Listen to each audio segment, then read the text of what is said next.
The nights are long, the days are short, and the weather is chilly to downright cold, depending on where you are. It's a good time to slip into a Quince iconic Mongolian cashmere sweaters, which start at only $50. You can treat yourself to everyday luxury at an affordable price with Quince. If you really want to dive into luxury, you can check out their leather handbags, washable silk shirts, and European linen sheet sets. Whatever you're looking for at Quince, all the prices are 50 to 80% less than similar brands, and they do that by partnering directly with top factories and cutting out the middleman. They only work with factories that use safe, ethical, and responsible manufacturing processes. And of course, they use premium fabrics and finishes for that luxury feel in every piece.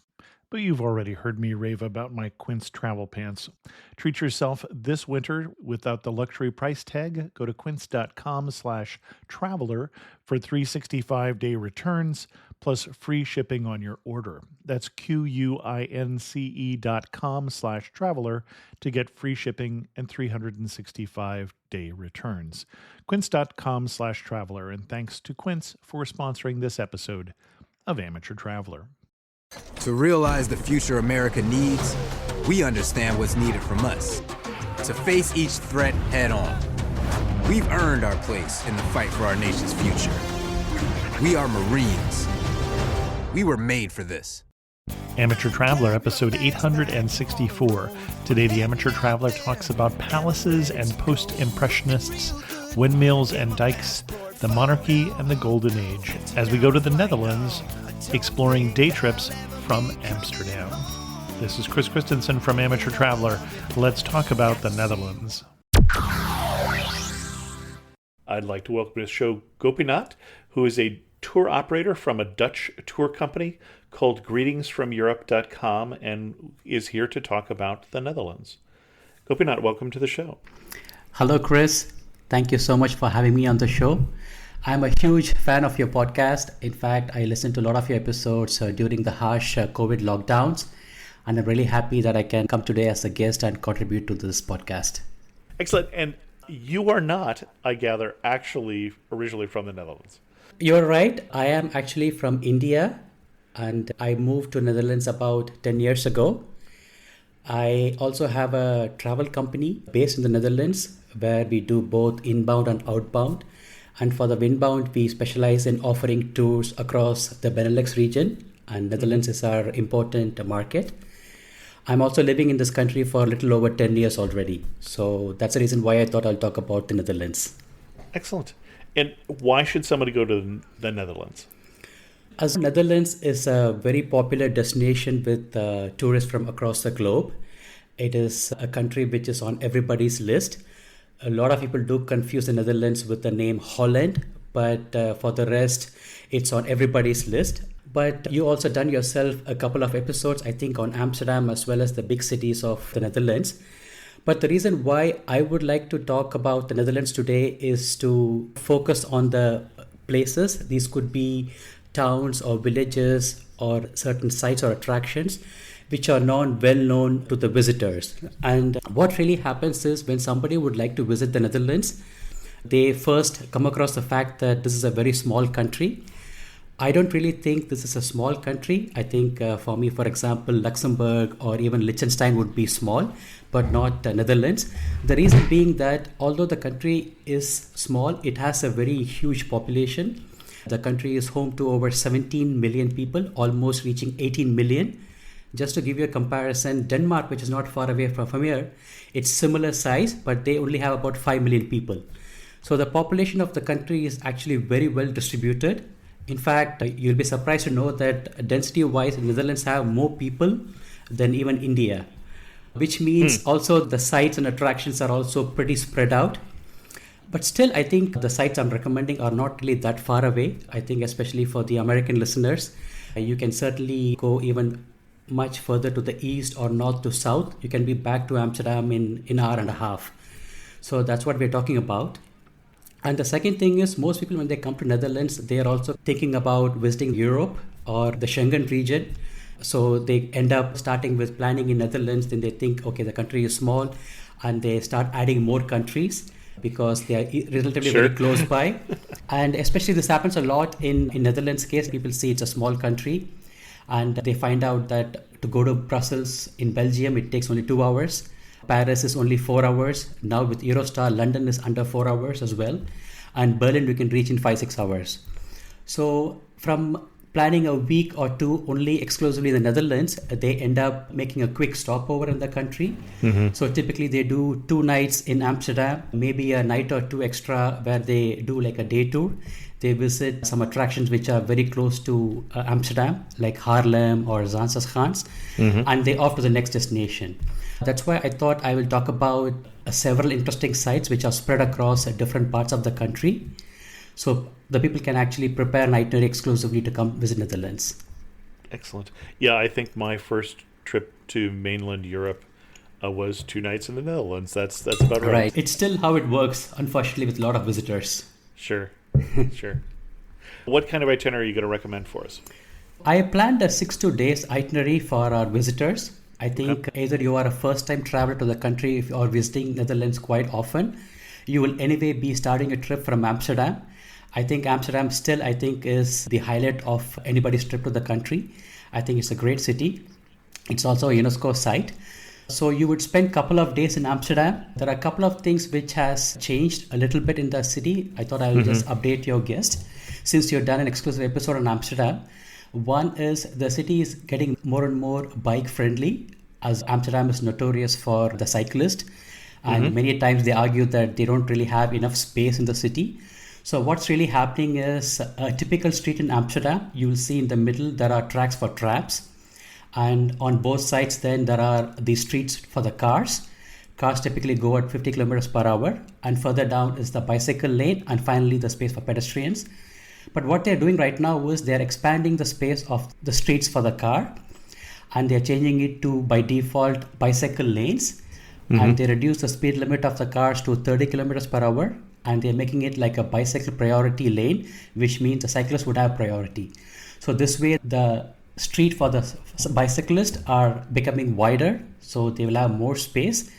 And also they are discouraging cars. In fact, the parking fees in the city keep going further up, and getting a permit is almost becoming impossible. So that's one change which is noticeable if you come to Amsterdam after a few years. And the second thing is the red light district, which also was on people's list because people are just curious to go to the place. There's some discussion going on about changing this place to somewhere in the outskirts of Amsterdam to a central location. And it's also happening because of late you also see the number of windows that are occupied by the women who are working there has reduced drastically. And interestingly, these places are now having really nice boutique shops selling clothes to jewelry. So it's a very welcome change. So these are the 2 updates from Amsterdam. We are not sure when this new place will start the operations, but probably in the next year or 2. So that's the update from Amsterdam. After a couple of nights in Amsterdam, I recommend this. You can do it in a day or 2, depending upon how much time that you have. Is a handful of places where you can visit certain sites that are linked to the Dutch royal family. Now, as the Netherlands do have a Dutch royal family, I think globally they are not as popular as the British royals. They are not that much in the global media, but I think they are very much... That might be just as well. But they are very much popular within the country, and you do see them quite often appear on the Dutch media as well. And the Dutch family, you have the complicated part and you have the less complicated part. So I will start with the less complicated part first. You might think that the Dutch royal family might date back to centuries, but that is not the case. In fact, this country had the first king only in 1815. So that's just about 200 years ago. And the first person to become a king is Willem I in 1815, followed by Willem II and III. So 3 Willems. And then the country had the first Queen Wilhelmina in 1890, followed by Juliana, again a queen, and Beatrix, again a queen, until 2014. So for almost 125 years, the country only had queens. So whenever I talk to my British friends, I always tell them they can boast about Elizabeth, who only, I think, was there for around 75 years. But the Dutch queens, it lasted like 130 years. And after the 3 queens, we had the current king, Willem Alexander. In total, there are only 7 people who were either kings or queens. And Willem Alexander has only 3 daughters, which means the next person will also be again a queen. That's the least complicated part. But things gets a bit more complex when you go back before 1815. From mid 16th century until 1815, this place was actually a republic. I'm saying this place because there was no Netherlands back then. In fact, this was referred to as the northern part of the lowlands and the southern part being Belgium and Luxembourg together. In fact, even the name of Netherlands came into existence only from 1830. So that's the reason also why the country never really had a king or queen. And before the mid 16th century, the country had what we call as staatshouder, or in Dutch, these are governors. And they are someone who are appointed by the empire who was ruling the country before. So this could be your Spanish Empire or the Austrian Empire or French Empire, depending upon the time period. And they appointed governors who actually would be managing the different parts of the country for different provinces.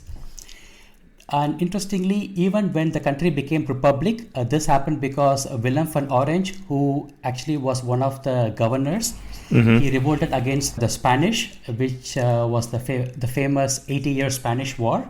Right. And that's when the Netherlands became republic. So what they did is they still decided to continue the idea of having a governor. And by then, the country had 7 provinces, which was administered by different governors. And one such person is Willem III. So this is totally a different Willem from the Willem III from the 19th century, who was a king. This Willem III lived in the 17th century, and he was married to Mary. Mary, in fact, also has an English connection. She is the granddaughter of Charles I. And they basically bought a small place and they built what is called Palais Het Loo. So that's the first destination I'm going to talk about. So location-wise, this is located in a province of Gelderland. So from Amsterdam, you are driving eastwards, and within an hour and a half, you will reach this part of the country. Now, this province is very popular for its nature, and it is surrounded by green scenic settings. And there used to be a small hunting lodge, which Willem III and Mary, they liked it, and they decided to buy it and build a summer palace. So this happened in late 17th century, around 1683-84. And there they built this huge palace called Palais Het Loo. Now, for a lot of people, this might be a new place. This is because this palace was under renovation for the last few years. And earlier this year, they reopened it to the public. And this palace costed about over 180 million euros to renovate. In fact, this is the second most expensive project from the Dutch government, the expensive being the Rijksmuseum, which was opened 10 years ago, which I think they spent almost close to 450 million euros. So given that it took a lot of time to renovate and the amount being spent, there's a lot of hype in people visiting this palace. I think the best way to explain is, I'm sure the Dutch tourism will come with this term in a couple of years, like this is basically your Dutch Versailles. You know, that's the way I put it. In terms of, I think what is really mind-boggling is just the sheer size of the estate, the property. It's massive. And the palace itself, the actual building, is pretty huge. I think this is easily the most grandest, luxurious, biggest palace in the country. And given that it was recently renovated, there's all the more reason for someone to visit. And this takes about hour and a half. So I recommend you start the day early. You leave at 8:30ish or even 9. So you'll reach the place by around 10:30. That's when the palace opens. And once you enter the palace, there are different sections that you can visit.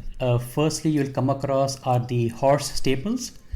These are actually already massive structures. Sometimes people mistake it for the actual palace itself. And this was actually built much later during the period of Wilhelmina. Wilhelmina is the first queen, which I talked about. She became a queen in 1890. So this was added much later. And when the stables was built, it was initially horse stables. So they start keeping horses. But as around this time, everybody moved from the horse carriage to cars. So what really happened is the husband of Wilhelmina, Hendrik, he being obviously a wealthy person, he was obsessed with cars. So he started accumulating a lot of cars. And this Staples became more of a parking garage where they start keeping cars. Okay. In fact, Hendrik bought so many cars that they have to build an extension opposite to the Staples because they ran out of space. So that's the first place you will visit. Right now, if you go, you do see the horse stables, but unfortunately there are no horses anymore. They do keep them maybe on a couple of days in summer. But otherwise, they do have a very interesting collection of all the vehicles that was used by the royal family. So this includes the horse carriages used by Wilhelmina and also her ancestors. But at the same time, for example, the vehicle used by the royal family during weddings, or if a royal person passes away, the vehicle used for the funerals. And also when the royal family has to go out in disguise, they use a very simpler car. And the car that was used, it's all on display. So that's what you'll get to see it. I think it's a beautiful little garage. You can spend about half an hour. There are enough information boards next to each vehicle. And for me, it's pretty interesting because... So this part of the palace, at least, we can tour on our own without a guide? The guide is certainly optional. The way they done the palace, there are enough information boards everywhere. Yep. So even if you don't really have a company of a guide, you basically get to read all the instructions or the information provided. That should be sufficient. Got it. Yeah. The Staples was intentionally kept quite further away from the actual palace because it used to be a horse stable, so it stinks a lot. So Wilhelmina did not want that, so she kept it a bit further away. So after the Staples, you walk a good 5 minutes where you'll come across this huge, massive palace. So earlier we straight away go into the palace for the tour, but recently they added a new section, which is interesting in the underground of the palace, where they have a couple of galleries. So the first gallery is about the renovation of the palace. May not be that interesting if you're not really from the Netherlands. This palace was on the news locally for many years. And just the amount being spent, people are very curious about what really went behind the scenes. That will be on your left side when you go to the palace. That will be less interesting.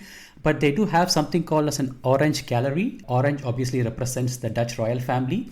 That I think it's a very interesting palace for the visitors. This is like a multi-story gallery. I think, if I'm not wrong, 3 or 4 floors. But the ground floor is the most interesting one. So the visitors would get an overview about who the royal family members are, who are the past kings and queens. But they also have interesting things that the royal family possessed over a period of time. This could be, for example, the throne used by the royal family or the gifts they collected from different dignitaries and other kings and queens, as well as the paintings made by different artists. So you get to see that. So that's pretty interesting. If you have more time, I would say you go to all the floors and explore, but it might be a bit of information overload. Also, it may not be that relevant. So I would recommend you go to the ground floor and get an overview about the royal family. They also have a really nice film about why the color orange was associated with the royal family. So it's a small film for about 3 minutes. I do not know why the color orange is associated with the royal family. If you don't mind the spoilers, it's purely because of the founder of the country, Willem van Orange. It's because of his last name. Because he is from the Orange Nassau family. The Nassau is the German connection. The Orange is the French connection. So it's because of him they had the color orange. In fact, I was told the Dutch flag, which is red, white and blue, initially they had orange, white and blue. But for some reason, which nobody knows, they changed it to red. So yeah, but that's the reason. I think orange, basically is because of Willem van Orange, his last name. Okay. I assumed that, but I did not know for sure. All right. So after the gallery, we walk towards the palace, and you basically have 2 audio tour routes that you can take. The first one is the Willem and Mary route, and that I think, if I'm not wrong, is the East Wing. And the way it works is you can either download the app of the palace and you have the audio tour, and you can borrow the headphone free of cost and you can use them. Or you pay a small fee, I think €2.50, and then you get like an audio tour device that you can use. And then it's pretty simple. You just follow the instruction. The audio tour will take you from point A to point B. You just go and stand in a specific place, and then you listen to the story of that specific place. So in Willem and Mary's route, you get to see things about how their bedroom looked like, how the guest room looked like, the place where they hosted the guest, how it looked. That is what you will experience. So in a way, you go back in time to the 17th century, and this will take about 30-40 minutes. And then you finish the route, and then you take the west wing, which is the Wilhelmina's wing. And there is a good 200 years that separates both the couple, Wilhelmina and Hendrik, and Willem and Mary. And that you will actually see it when you do the tour. Interestingly, Willem and Mary's the setup from the late 17th century, and you end the tour at Wilhelmina, where you also come across a modern wash closet which they were using. Okay. So it's a pretty, I think in a quick 1 hour you travel like 200 plus years. So that's pretty interesting. So both the tours would take about an hour in total. And one tip I would give is you can also go to the terrace of the palace, which most people don't realize. It doesn't matter if it is snowing or if it is raining heavily. There's always enough volunteers to give you umbrella or shawls to make you comfortable. But you should not really miss going to the terrace. I think that is actually the best part of visiting this palace, because this specific summer palace is carefully chosen in a place that is surrounded by nature. And also behind the palace there are English gardens. So you have a beautiful view of the surroundings, the English gardens, as well as the park, as they call it, from the terrace. So I would highly recommend that you do it. You can take some really nice pictures, you can enjoy the view, then you can come downstairs, and then you exit the palace, and then you go to the actual English gardens. Now this English gardens was added because a few years after Willem and Mary built this palace, Willem became the King of England. Right. Not only the King of England, but also Scotland and Ireland. And Mary obviously was the Queen. They are not just governors anymore. They are now officially King and Queen. So they obviously wanted to make the place even more grander. So they made the whole palace itself more luxurious. But they also added these English gardens. And while you're talking about the connection with England, for those of us listening who are in the U.S., like me, this is the same William and Mary that the College of William and Mary are named after, or the same William that Williamsburg in Virginia is named after. So, oh, really? That's the U.S. connection because they were King and Queen of England at the time of the founding. And I think she had died before the founding of Williamsburg is why but I don't know that for sure. All right. So after you explore the palace, you go to the English Gardens, which is located behind the palace. Now, these English Gardens were actually added to the palace after Willem became the King of England and Mary was the Queen. So they obviously wanted to make the whole place a bit more luxurious. So a lot of changes happened not only in the palace, but also in the gardens. And apart from this massive, perfectly manicured, symmetrical gardens, they also have a huge fountain. At the time this was built, this was the largest fountain in the world. So they did not spare any money in extending this one. And after exploring the gardens, if you go further all the way back, you actually can do something called as an Orange Trail. Now, Orange Trail is a 45 minutes walk in the park, they call it. But for me, it looked like a private forest. It's massive. And the quickest way to explore is do a 45 minutes walk, and where you actually get to see a lot of nature. And the interesting thing in this specific Orange Trail is they also have a tea pavilion. So this is where Wilhelmina used to go for a walk when she abdicated, and during her last years, this is where she used to go for a walk. She stays at the tea pavilion, and that's where she used to paint a lot of things. And in fact, when you do the tour in the Wilhelmina's wing, you also get to see the paintings that she made sitting from the tea pavilion. So it's a nice place to visit. So after you complete the Orange Trail, I think depending upon how much time that you have, you can decide to spend more time at the place by doing some picnic, or you can go to one of the cafes or restaurants, or you can actually go back to the next destination. Konnichiwa, I'm Yuki, a tour leader with Explore. Who knew that hidden among Tokyo's towering skyscrapers was a peaceful tea house surrounded by ancient trees and serene ponds? Actually, I knew. It was my mother's secret sanctuary. Not everyone knows about Tokyo's Hamarikyu Gardens. Arigatou gozaimasu. But you will if you explore. Search exploreworldwide.com and don't just travel, explore. We should probably move on because we've only covered one destination so far, and we're 25 minutes in. All right. So after Palais Het Loo, I would recommend that you drive back towards Amsterdam. And on the way is my next destination, which is the Muiderslot Castle. Now, the Muiderslot Castle is a 13th century castle.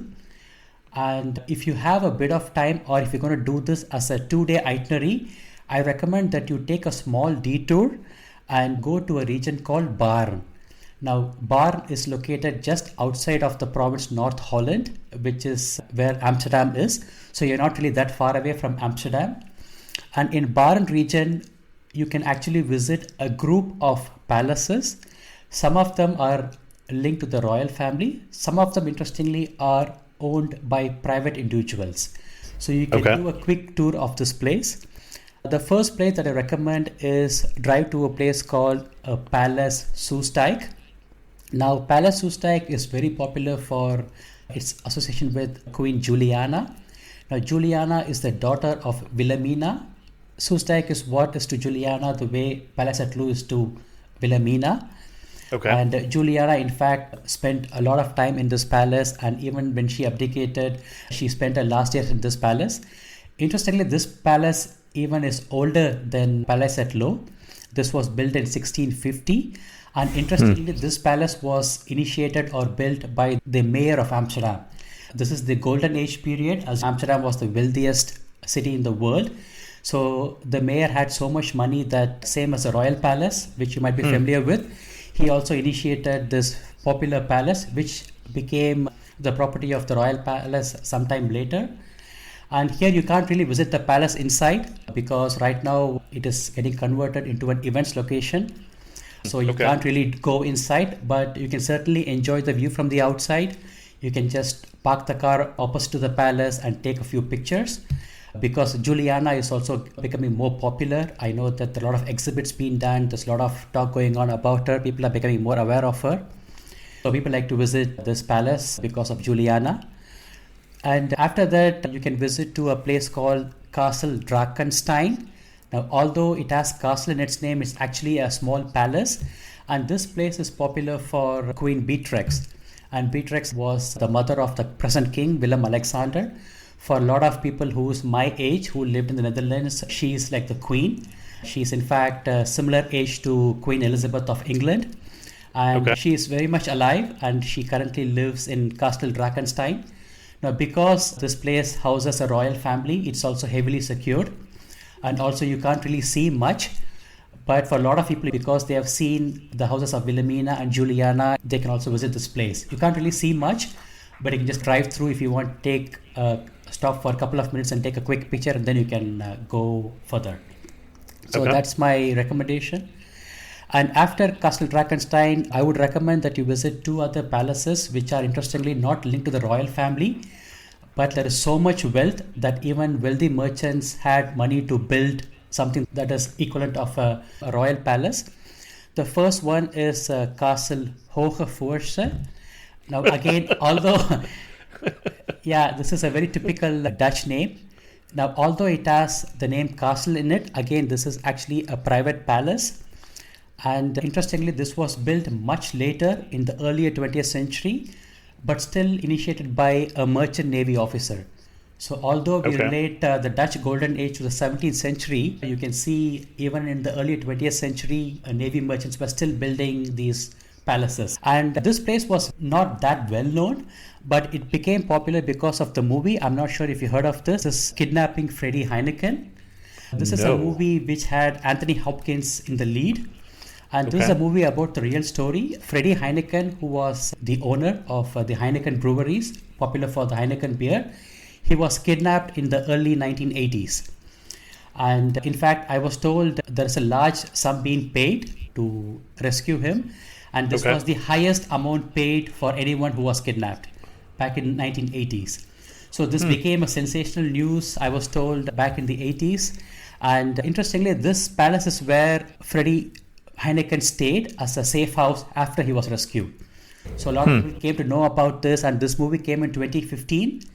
And then obviously it rekindled interest in this palace. Again, this palace, you can't really go inside. It's now an events location, but you can always stop and take a quick picture, and then you are done.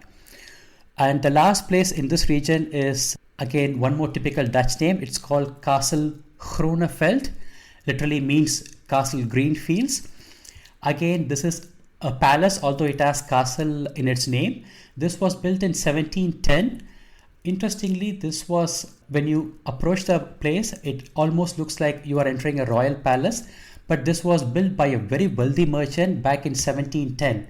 So what really happens is, like all the big cities, you have a lot of issues like modern times, you have pollution or it's crowded. Amsterdam had the similar issue in the 17th century. And because of which a lot of wealthy merchants decided to buy these massive estates. They had plenty of money and they moved away from Amsterdam. And this person, when he bought this small estate, this was 30 kilometers long. That's how small it was. So they could really afford this huge estates. Maybe 30 kilometers might be not that big, I think, if you're in the US. But I think for a country like Netherlands, a single estate this long is pretty abnormal. It's bigger than my house, just so we're clear. So. You'll get there, I'm sure. Yeah, more money in merchant shipping, apparently, and those sort of things of being king than podcasting. This is the episode's going to change forever. Right. So I think most people visit here not really for the palace, but for the estate. There is a lot to do. A lot of people love to go for cycling or walking. There is also like a garden which has apple trees. It's also a very popular destination of people who want to do wedding shoots, and you can do them free of cost. And you can also visit the actual palace itself, which doesn't really cost a lot of money. I think you pay 6 or 7 euros, but they're only open a few days in a week. So you need to really check the schedule. Okay. And you don't really need to spend too much time because this place had multiple owners over a period of time. So they don't really have a lot of items on display, but primarily you go and see some of the rooms. And the best part is actually there's this one certain point from there you can see how long the estate is. You can get a beautiful view. So until the eyes can see, it's actually owned by one single person. So that's pretty unique. I think this might sound like a lot of places to visit, but I think you can easily do all of this in 1 hour because you're not really spending a lot of time, and they are pretty close to each other. So hour and a half, you should be able to see all of them. But you can always skip these 4 places and we can all go back to the actual original plan, which is from Palais Het Loo, you drive towards Amsterdam and you will come across the Muiderslot Castle. Now, Muiderslot Castle is from the 13th century. It is built in 1285. It is in fact the oldest place that someone can visit who is coming to the Netherlands, and it's also the most accessible. It's less than half an hour from Amsterdam city. So even if you don't want to go to Palais Het Loo, you can just do the castle only. And there are several ways you can reach the place. You can, of course, take a car or a public transport. But in summertime, you can also take a ferry from Amsterdam. So that's, I think, a bit more fun way to reach the castle, because this castle is located on the banks of River Vecht, as well as where the River Vecht meets the South Sea. We call it the Zuiderzee. So it's pretty interesting to reach the castle like how they did back in the days on a ship or a boat. So you can take the ferry, or you can take your own car itself, or you can take the public transport. It's pretty easily accessible. Now, personally, for someone like me who heard about castles seen in movies, read in books, children's books, we don't really have castles back in Asia. And this castle really meets all the expectations. I think when you think of castle, you're thinking of certain features: the gatehouse, the tower, the windows, the dungeon, the moat that is around the castle. You can see all of them in this place. And it is not really huge. This was built in the 13th century, where obviously this place didn't really have a huge population. And the castle was built by Floris V. And back then there were no governors, but he was what we call a count. So he is the person behind the castle. And Floris V is also a very historically important person. He is the one, in fact, who gave city rights to some of the popular cities in the country, including Gouda, or Gouda as they call it. And also the famous water authority, which is very active even today. He apparently is the person who initiated the idea of having a water authority. So a very historic figure. Again, once you go to the castle, you get to do an audio tour. There are 2 routes. One is the tower route and the other one is the night route, which takes about an hour, and then you are basically done. So that's the Muiderslot Castle. And all these locations you can do in 1 day. It'll be a bit rushed, or you can spread out and do it in 2 days. So what suits the visitors? When we were at that castle, the other thing that caught my eye is the nearby city of Naarden, Yeah. which is an old star fortress. So if we're Right. going to historic places, it's what 2 miles from the last castle you were talking about, the Muiderslot Castle. So Right. that would be something that I would want to see if I was there. I think one thing I noticed, Naarden looks amazing on the computer, especially it has the view from the, how do you call, like a bird's view. But when you go to the actual place, you don't really get to see the shape of the shape of city. it, sure. So a lot of people are quite disappointed when they visit. But I think it's still worth visiting because more than the actual the layout of the place, it's a very quaint little Dutch town which doesn't really see a lot of visitors. So if you like those kind of places, I would highly recommend this. In fact, even the Muiderslot Castle is located near to a town called Muiden, Okay. which is just a minute from the castle. So if you have some time, you can also visit the small little town as well. It is. Okay. It has a lot of monumental buildings, historic buildings. It has a beautiful marina. So that's also one option. I do recommend once you visit the castle, you just take a quick round because on one side you will see the place that meets River Vecht and the Zuiderzee or the South Yep. Sea. So it has a beautiful view. And on to the right side, you will see the typical Dutch landscape where you see cows grazing, sheep. It's a very pretty sight. You mentioned that it looks very different when we're talking about Naarden from the air than it does when you're there. It's one of the things that I have against drone photography. I love drone photography. It looks very cool and it's very attractive as somebody who's a tourism board wanting to show you the beautiful view of this. But until I learn to fly, it won't be what I see when I go there. So I think you can still get the effect that you're looking for in Naarden, but you probably have to spend money on a private helicopter, probably. You know. Okay. I'm not sure if it is possible, to be honest. Okay. Where to next? All right. The next place that I recommend is a small village called Giethoorn. Now, Giethoorn is located again in the eastern part of the country. It's about an hour and a half from Amsterdam. Now, when you look at the description of Giethoorn, everybody calls it the Dutch Venice. So you can have an idea about what this place could look like. It's known for canals and bridges and beautiful houses. And what is very unique about this Giethoorn is it feels like pretty much in the middle of nowhere. You have this beautiful, quaint little town, which is very picturesque. And I would say it's easily one of my favorite places to visit in the country. You feel like this is a place that was out of a fairy tale. That's the impression that you get. What really makes this place unique is like all the things I mentioned, be it canals or the houses, doesn't really sound very unique. But what I liked about Giethoorn is the canals here are much wider. And I was told this is because this place is actually known for peat extraction. The peat is something that they use for, So for which I think they have to have the much wider canals. And also the houses are very different. If you go to Amsterdam, of course, beautiful houses, but they are stacked next to each other like bricks. But here you actually see almost only villas. These are like thatched roofs and much bigger houses. This is also because the whole place of Giethoorn, I think, came to know as it is today in the 18th or 19th century. So wherein they were building much bigger houses. So that's what makes it pretty unique. And this place, at least before COVID, used to be extremely popular with a lot of tourists from Asia. And right now it's recovering. But I think I would highly recommend that everybody visits here. The best thing to do is to just walk around the place. It's a very small village. I think it has really like a few thousand people only. And the other way people explain is this is a small village without any road. In a way, it is correct. There are actually no roads for the cars, but certainly there are roads where you can walk around. That's what I recommend that you do, which takes about an hour or so. So you can go around, look at all these beautiful villas. You can take enough pictures. And interestingly, this place also have a lot of boutique shops, which I think is pretty unique. As the cities of Netherlands can be a bit monotonous in terms of the types of shops that are there. Such places actually where you get to see a bit more local, where people sell some handmade stuffs, which is generally not seen in big cities. Apart from walking around, I also recommend that you rent a boat. There are two ways to do it. Either you take a shared boat ride, which works exactly like all other places like Amsterdam, wherein you share the boat in a boat trip in a bigger boat with 40 other people.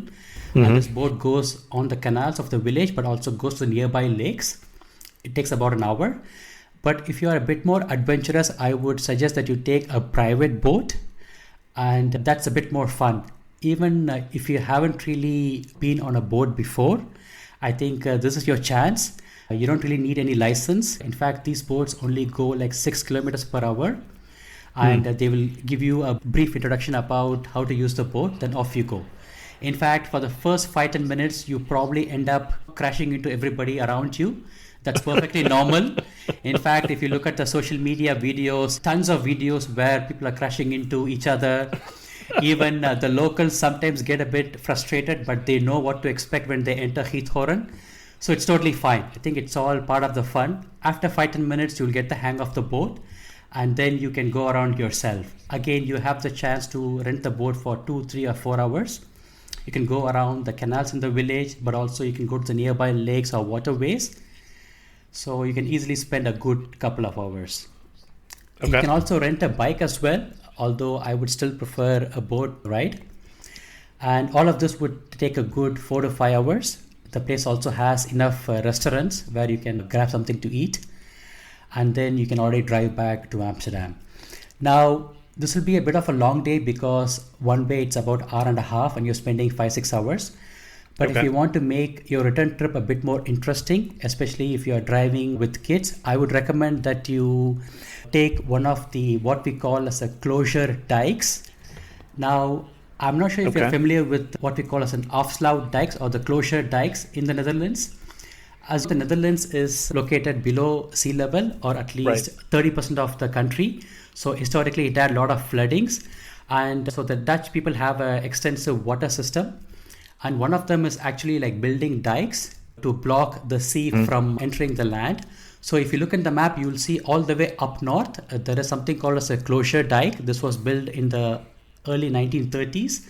It's about a 30 kilometers long, you can say, bridge, which kind of blocks the North Sea. So you have the North Sea and then... And this is the A7, if I'm in the right place on the map.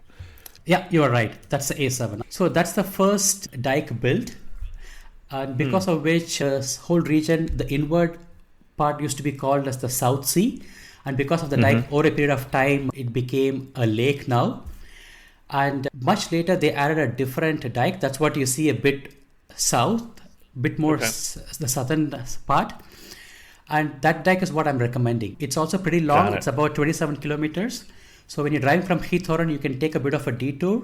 And you choose your destination in such a way that drive through the dike. You don't really have to pay any extra money. But the best part is obviously driving through this dike, because on both sides you have water. These two are two types of lakes. And you have the feeling as if you are driving in a sea bridge. So it's a beautiful sight. And it's also pretty interesting for the kids because you can educate them also about the whole dike system, which is pretty unique. I think you don't really come across this concept in any other country. And if you come via dike, it will take probably extra half an hour, but you'll be back in Amsterdam by evening. So that will be my suggestion for day 3. And the next day, I recommend that you visit the Veluwe National Park. I think for a lot of people, when they think of Netherlands, I don't really think they have a national park on the list. But I think if you're somebody who's really into nature, I would highly recommend that you visit this place. Now, the Veluwe National Park is located very close to the Palais Het Loo, the first place that we saw in the province of Gelderland. And like I mentioned before, this place is really known for greenery and it is extremely popular with the locals. In fact, the Veluwe National Park may not be the biggest, but it is the most visited park by the locals. And it also has a lot of unique Dutch elements. For me, when I think of national park, I look at the National Geographic documentaries or Discovery documentaries where they talk about national parks in the US or Canada. You have these large mountains and valleys and massive rivers.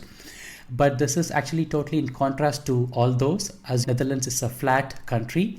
They have no mountains, probably not even hills. And that's what makes the landscape pretty unique. And apart from that, more than nature, this place also is popular for art and architecture. That's also pretty Dutch.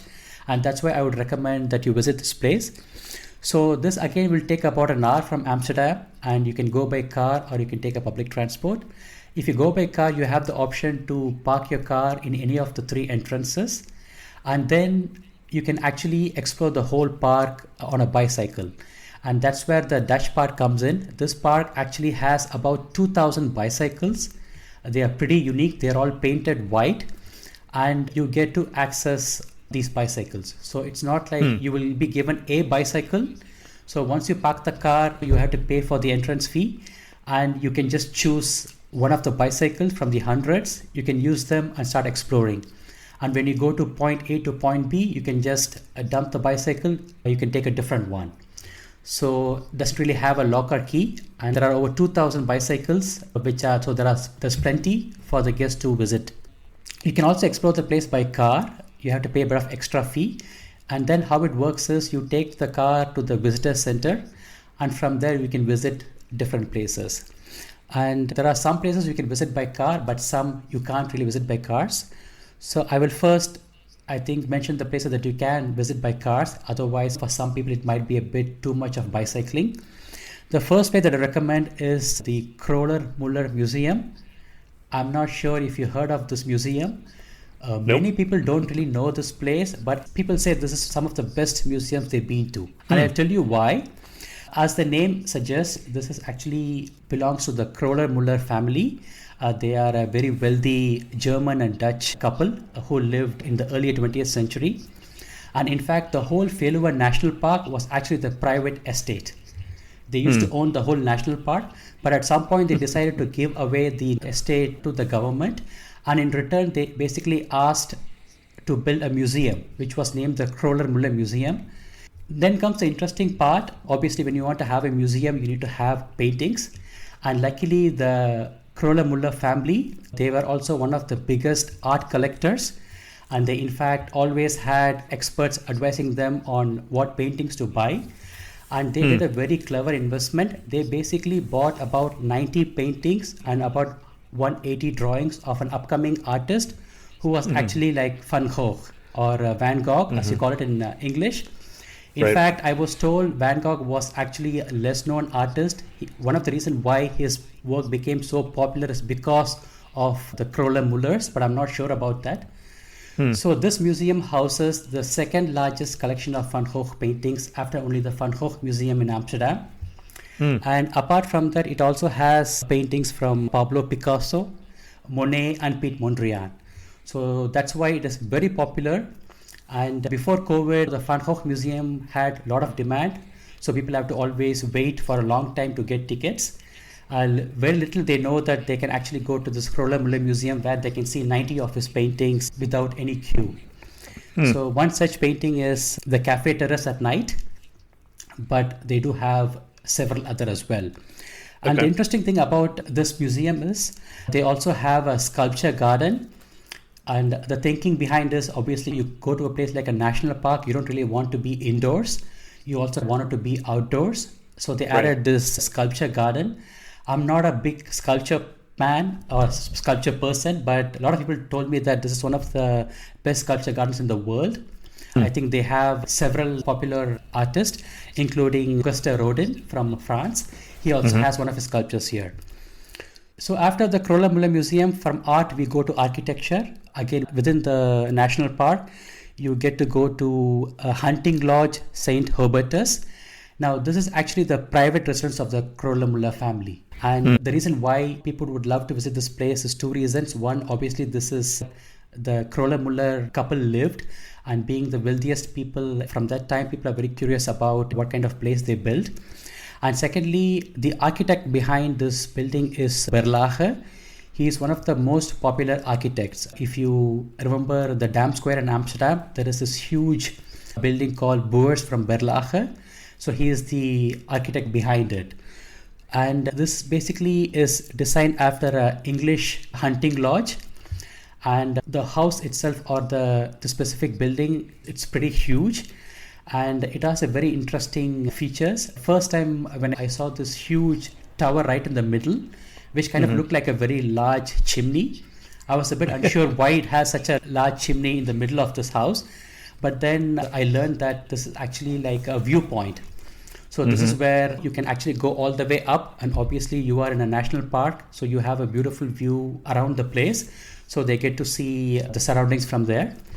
And the other interesting feature about this place is it is also facing a man-made lake. And when you see this building from the water side, the edges are a bit curved or a bit curvy, so which kind of gives you a feeling as if it's a castle. So it's a very interesting building. So after we explore the art and architecture, both the places you can visit by car. You can also explore the flora and fauna of this place. The landscape of the Felua National Park is very unique. It is mainly heaths and grasslands. It also interestingly has some sandy surfaces. You basically can choose a certain point and you can take a bicycle and you can explore. The place also has several mammals, including the red deer, the roe deer, wild boars, but I haven't really seen any, and mouflons as well. And apart from that, they also have several watchtowers. So if you're someone who's really into watching birds, you can actually go to these places. I think all of this would easily take a day's time. And then I think you can drive back to Amsterdam within an hour. Excellent. For the next day, I recommend we go to totally a different region. We have seen the eastern part of the country. Now we will drive southwards. The place I recommend is Kinderdijk. Now, Kinderdijk is a UNESCO heritage site and it is popular for its windmills. This is the only place in the country where you can see 19 windmills at the same place.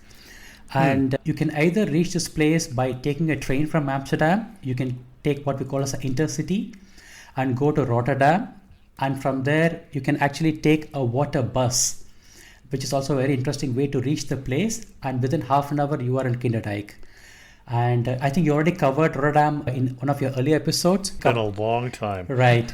So you can go to Rotterdam and maybe spend a couple of hours. Then in the afternoon, you can go to Kinderdijk by taking a water bus.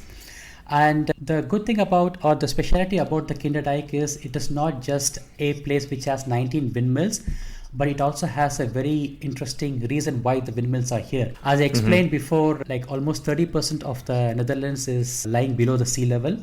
Right. So the Dutch have to have an extensive water system. And this specific region, I think, is one of the lowest point of the country. In fact, there are some places which are 6.5 feet below sea level. So they had always the issue of floods. The country have the system of having water board, which manage specific projects to make sure the land is still staying dry.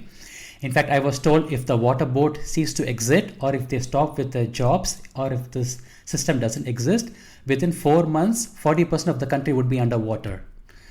So that's pretty significant. In fact, we also have elections, like how you elect your president or the prime minister.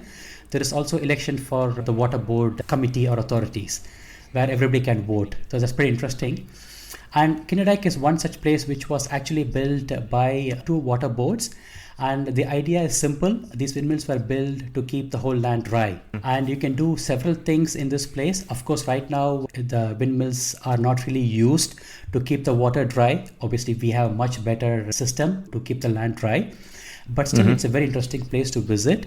When you go to this place where you have to pay entrance fee, you get to see a small film about the whole place. You get to know about the history of the place. And they also have a pumping station, which kind of explains a bit more about when they moved from windmills towards diesel or electricity, how it worked. And you get to see 2 windmills as well. So one windmill is where you can go all the way to the top. So you can see the windmill from the inside. And the second windmill is where you get to see the lifestyle of a typical miller. And both the windmill have the millers who are always there. So if you have any specific questions about how windmill works or any technical questions, you can always interact with them. Now, apart from the windmills, you also can do a boat ride, which I highly recommend. It also comes with the cost. It's included. And this boat ride is only about 30 to 45 minutes. And this would be your highlight when you visit Kinderdijk, where you get to see all the windmills up and close from the boat. So that's what I recommend. So 2 windmills and a boat ride. And you also have the option, if you want to take a bicycle, you can also bicycle around this place. You can get to see the beautiful countryside of the Netherlands. Again, since this is a bit far away place between Rotterdam and Kinderdijk, when you're driving back, already one day is over. Some people, when they have time, they also include a visit to Leiden, which I think you already covered, but also Delft. And Delft is not that far away from this place, as Delft is a very small town, very famous for the Delft blue, which was actually based on the Chinese porcelain, It's a Delft pottery. So there is a Royal Delft Museum that you can visit, where you get to know about the history of Delft Blue. They also have workshops, so you can also participate and make your own tile. Interestingly, the Royal Delft is the only official company which still sells the Delft Blue. And you can buy a man-made authentic Delft Blue from there. And they are not cheap, especially the hand-drawn ones has an artist name. And even a simple tile would cost you 75 euros. That's the cheapest you can buy. Okay. And if you're looking for a bit cheaper option, they also have something called as a handmade, wherein they have a design from which they make copies, but it is handmade, so it's not hand drawn. That's relatively a bit cheaper. Now, apart from the Royal Delft Museum, obviously Delft is also famous for several monuments, these buildings and houses. Also, the Delft has canals as well, so you can always walk around. And the interesting thing about Delft Blue is this is the home of Vermeer. And Vermeer is the other artist very popular from the Golden Age period after Rembrandt. And this place don't really have a painting office anymore, but several of his subjects were actually Delft. So if you're somebody who's a Vermeer fan who painted only less than 40 paintings, you can go to see all the places that he drew. And the other place that I recommend that you visit is the New Church, or it's called the Nieuwe Kerk in Dutch. This is an interesting place because this is the burial site for the royal members. And also this is the burial place of Willem van Orange, whom I mentioned was the father of the nation. And even popular Delft residents like Vermeer is buried here as well. So you can easily make a nice half a day out of it. If you go by car to Kinedijk, you can always stop over in Leiden or Delft for half a day. And then you are back in Amsterdam. And the last place that I would like to talk about are not one but two places. These are Hoorn and Enkhuizen. Now these are what we call as Dutch Golden Age cities. As you might know, the Dutch Golden Age is a period from 1575 to 1675, which pretty much transformed this region. Before then, this was nothing but a small region called as the Lowlands. But the Golden Age really transformed this unknown region into the country that we know as Netherlands. In fact, when people think of the age of discovery, they think of Spanish and the Portuguese and the English and the French.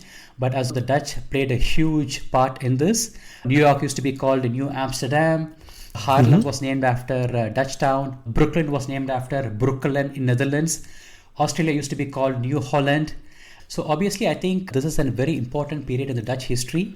In fact, I was told the Dutch actually had more ships than even the French or English, 2,000 or more.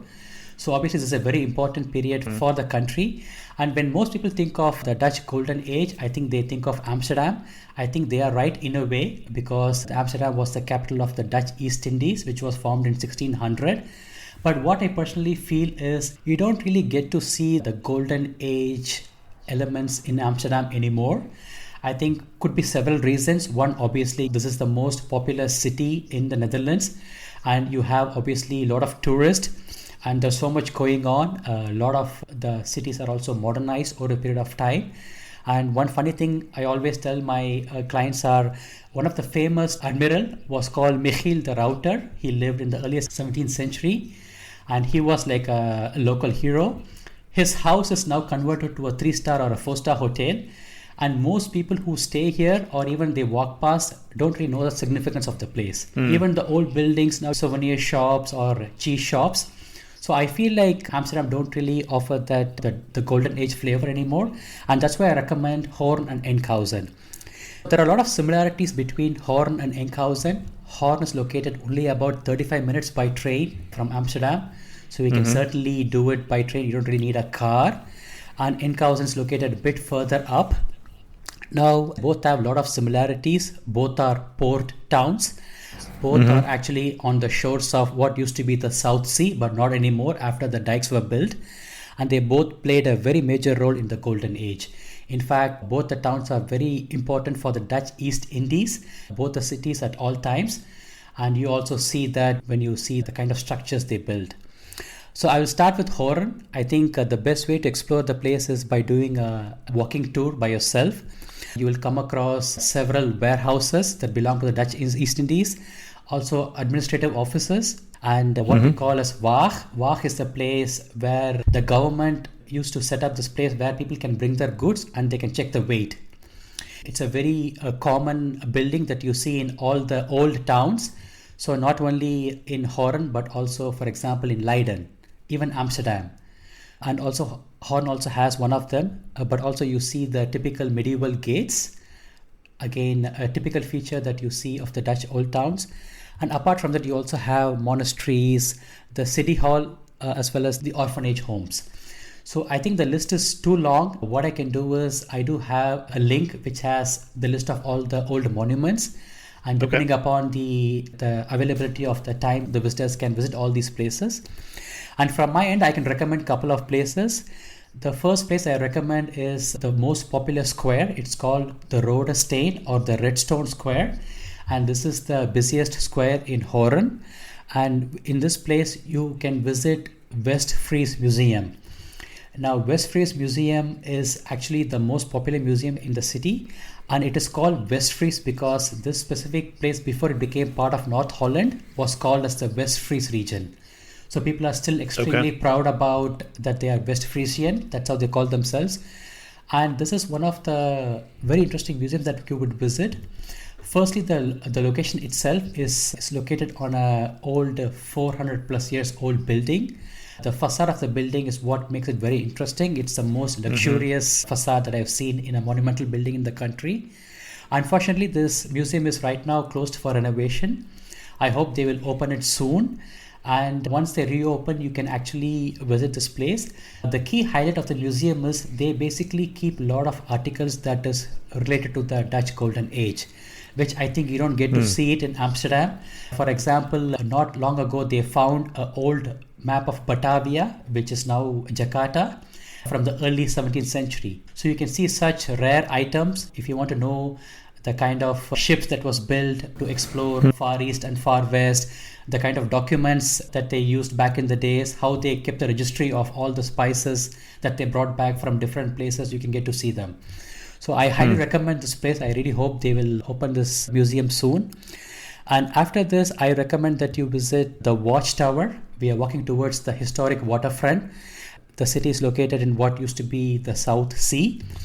And this watchtower was built as a part of defense. The Golden Age cities are prone to attacks, so they have to keep a watch on the shores. And this watchtower dates back to 1532. And this is built on the Gothic style. And after that, the place used to have 4, but now only 1 medieval gates, which is the Oosterpoort, literally translated to the East Gate. And the rest, unfortunately, was demolished in the 19th century. You can just walk around, look at all the monuments and the old buildings. There are several hundreds of them.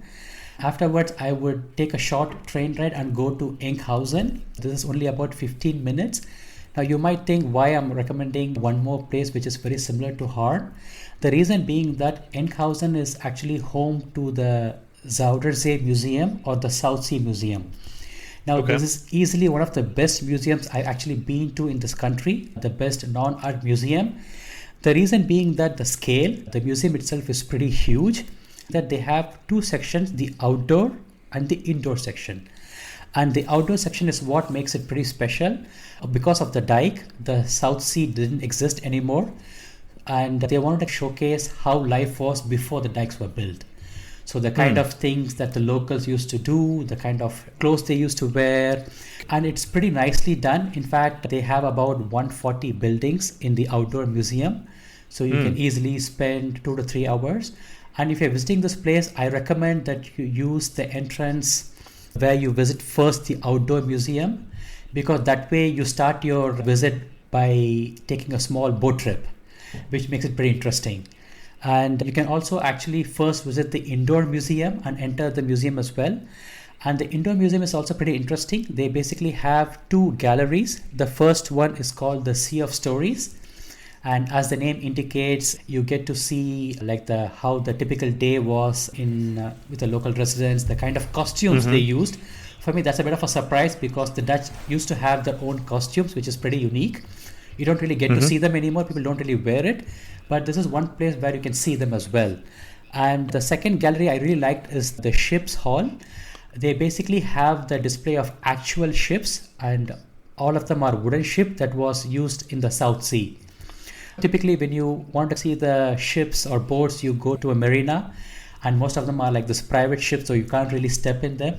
But this part, obviously, because it's a gallery, you get to step onto the boats and you can inspect them and look around. It's pretty cool. So I recommend the museum first. And then after you are done with the museum, I would again recommend a quick walking tour of Enkhuizen. It is a much smaller place than Hoorn. Hoorn has a population of over 100,000. This is only about 20,000. So it's a very small town. You can do it in an hour. Some of the places that I recommend is obviously the city gate. There's again only one which you can visit. But they also have a city gate which dates back from 1540. Because earlier the town was smaller, so they had a city gate which then extended. So they have to build one more city gate. So you can see both of them.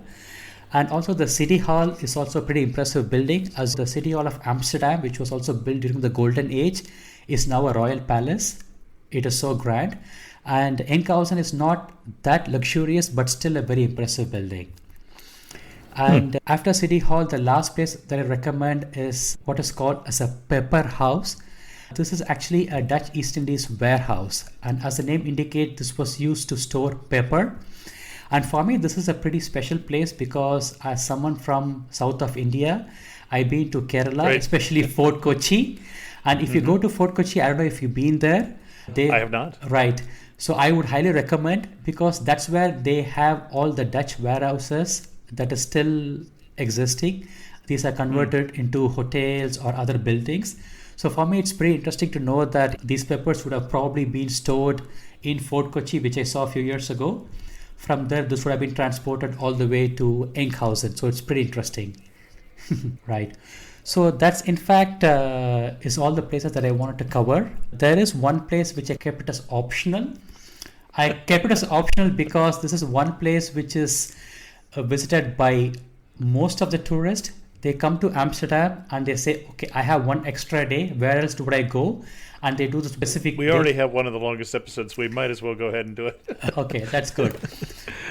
So the last place that I recommend is actually not just one place, but several places. But you can certainly do it. But you can certainly do it in one day, and I'll also be a bit fast.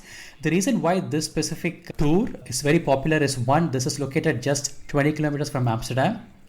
Okay. And secondly, there are a lot of travel companies offer this tour where they bring this huge bus and they take them around. So it's also pretty cheap for people to do it. And even if you go to social media, you get to see all these places. So everybody who's a bit bored of Amsterdam, they go to this place by default.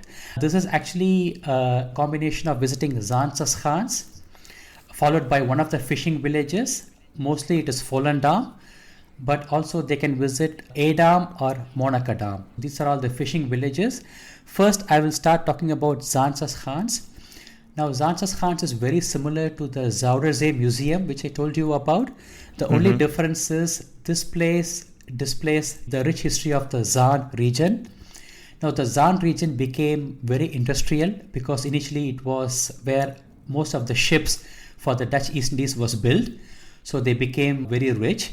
And later on, this became also the most industrialized place in not only Netherlands, but whole of Europe. In fact, the Zaan region was the oldest industrial area in whole of Western Europe. And at its heydays, this region had about 600 active windmills. That's how busy the region was. But at some point, obviously, the region became less industrialized. But somebody thought they should really showcase the rich history of this place. So they built this little outdoor museum called Zaanstad.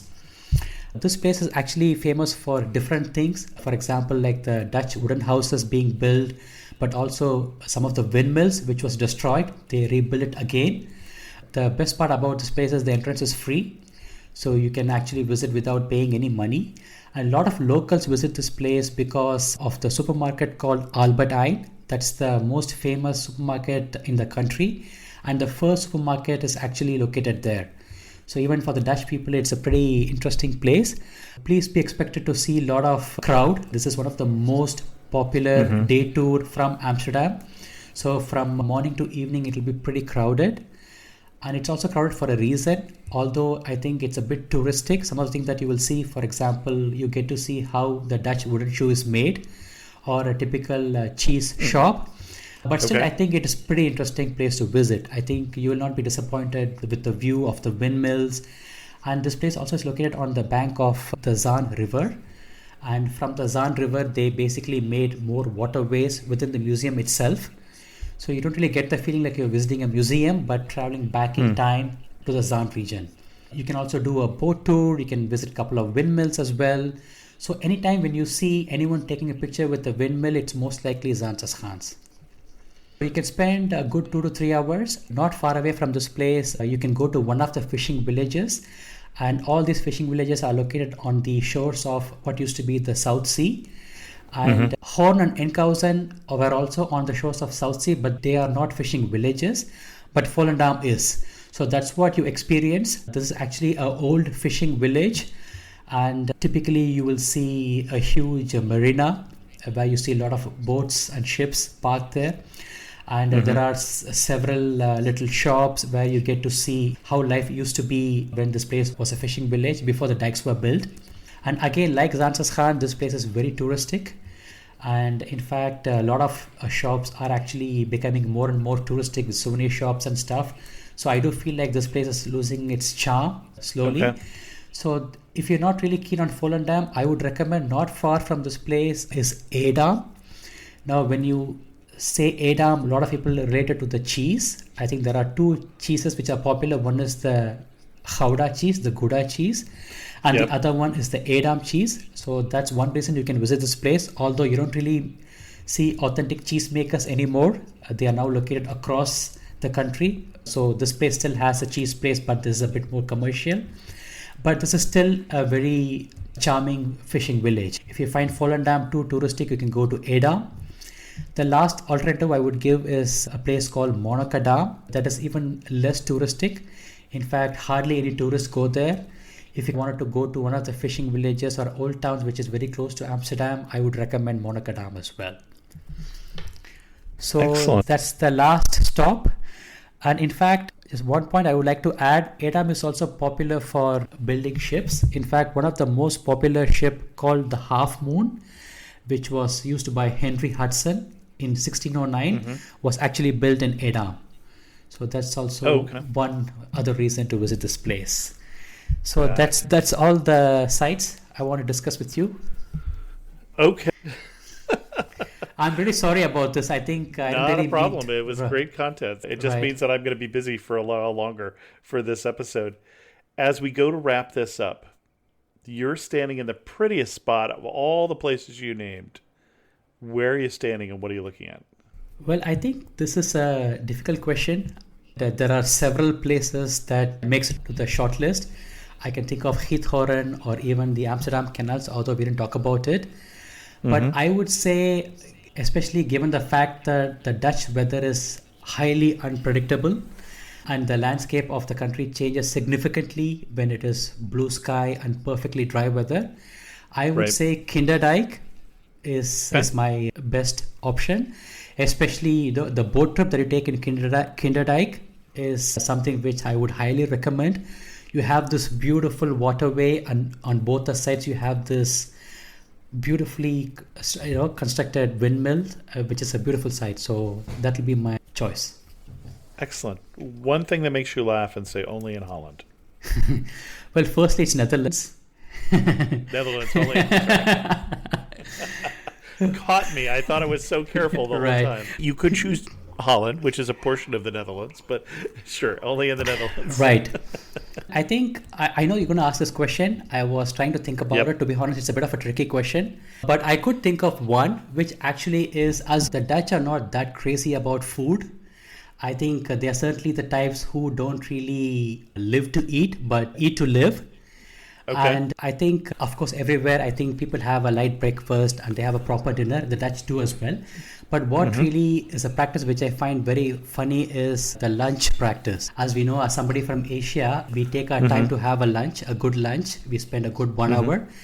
But the typical Dutch lunch practice is you walk for 5 minutes. Within the 5 minutes, you get to assemble your sandwich and you're done with the sandwich. So they basically, especially when you go to such sites like Kinderdijk or Palais Het Loo, you see the locals bring some bread or some form of bun, and they carry the toppings as well. And as they walk, they assemble the sandwich and they easily finish it before they reach the next site.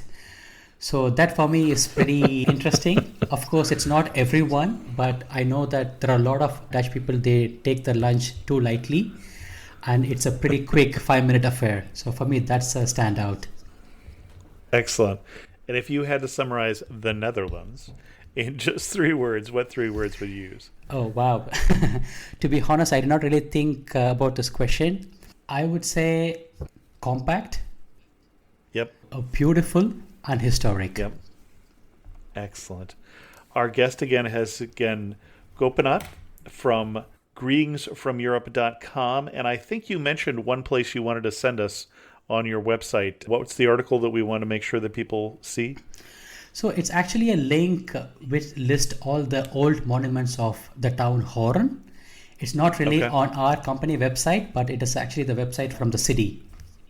Got it. Okay. Right. Are there any posts on your website, your company website, that you want to make sure that we check out? So our website has several itineraries, and these are actually like a 3-country itineraries, but we also have a section where we have a day tour section where you can find further details about the tours that you can take with us. And the 3 countries being Benelux. Exactly. That's Belgium, Netherlands, and Luxembourg. Exactly. Excellent. Thank you so much for coming on Amateur Traveler and sharing with us your love for your adopted country of the Netherlands. Thanks, Chris. Thanks a lot. Sorry for being so long. No problem. Right. I would have cut you off if I was bored. Thanks a lot. Bye-bye. This was a longer episode, so I won't do a lot of things post-episode, but I do want to thank the patrons of the show who help support Amateur Traveler financially. If you're interested in learning more about becoming a patron of the show, you can go to patreon.com/Amateur Traveler. And with that, we're going to end this episode of Amateur Traveler. If you have any questions, send an email to host@amateurtraveler.com, or better yet, leave a comment on this episode at amateurtraveler.com. And thanks so much for listening. Got to see one more.